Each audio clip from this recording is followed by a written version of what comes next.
Have you always been a sharer, someone who can share what you're feeling, thinking? I mean, I probably, my mom used to talk to me after I came back from school, and we'd have like a good hour conversation while she was making dinner.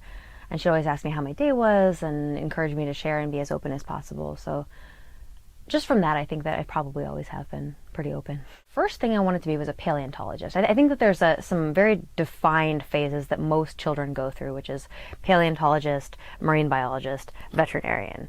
And I very much went through all those stages. And then I wanted to be a doctor or a biomedical researcher after that. So sort of progressing up from like through the sciences. So you're getting there. Yeah. Dude, writing a book is a start. I was obnoxious. I was just one of those kids that is always into things, always trying to figure out how this thing works and breaking everything, and big troublemaker. Big troublemaker. So I don't know whether that would be, I certainly wasn't sad, but I don't know if the people around me would have described me as funny either. My grandma had a great sense of humor, and I spent a lot of my early childhood, we all lived together, my dad, my mom, my sister, and my grandma and I all lived together. And so my grandma would babysit me while my mom and dad were at work. And she had a great sense of humor, just a very, very funny lady. My superpower. Or secret sauce. Secret sauce. Probably being how much I think about my own thinking.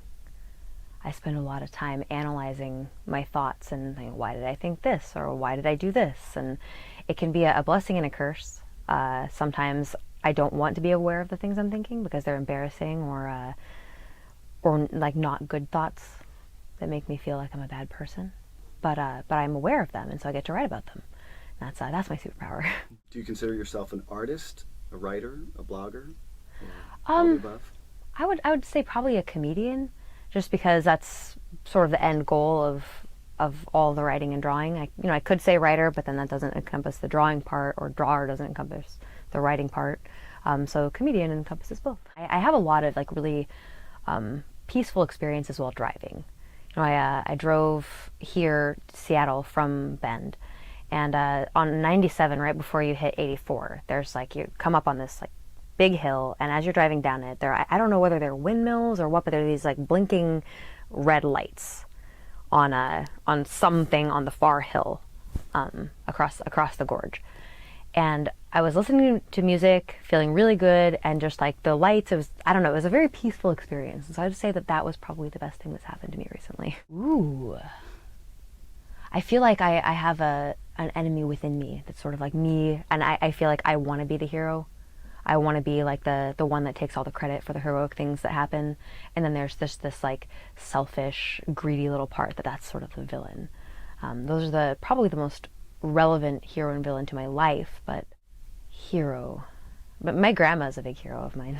Favorite way to waste an hour? Ooh, playing Magic the Gathering. I don't know it.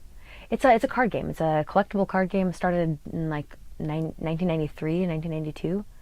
I started playing it with my best group of friends. They're these three little boys who were really into the card game, and they got me into it in, I think, 5th grade.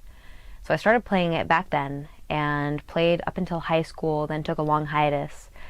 And I recently, probably a couple years ago, taught my husband how to play and got him really into it. And so we've been both like super into Magic. We play online, and we have a group at a local game store that we play with. So I'd say Magic is my favorite way to waste an hour or 17 hours. Writer, I would have to say Douglas Adams. He was very influential on me growing up. I read Hitchhiker's Guide in, I think, 7th grade. And I laughed so hard I couldn't breathe. I thought I was legitimately going to die. I was trapped in, well, not trapped, but I was sitting in the back of my mom's car, waiting for my mom to get done picking my sister up from some music thing that she was doing. And I was reading Hitchhiker's Guide to the Galaxy. And I don't even remember what part it was, but I started laughing so hard that I could not breathe, and I couldn't stop laughing. And I remember, being however old you are in 7th grade, 12 years old, 13 years old, and thinking like, this is it. This is how I'm gonna die, in the back of my mom's car, laughing at Douglas Adams. What's next? Okay, so after the book tour, I'm gonna probably crash pretty hard for 3 weeks, not leave my house, play a lot of Magic, and sleep in, and then maybe start working on book 2. Favorite curse word and why? Motherfucker. It's the most beautiful word in the English language. It has the perfect number of syllables, perfect letters. It's just succinct. If you need that many syllables, like leading up to a one-syllable word, it's perfect. So yeah, motherfucker is my favorite word, period, I think. Can you use it in a sentence? Sup, motherfucker. Hi, I'm Allie Brosh.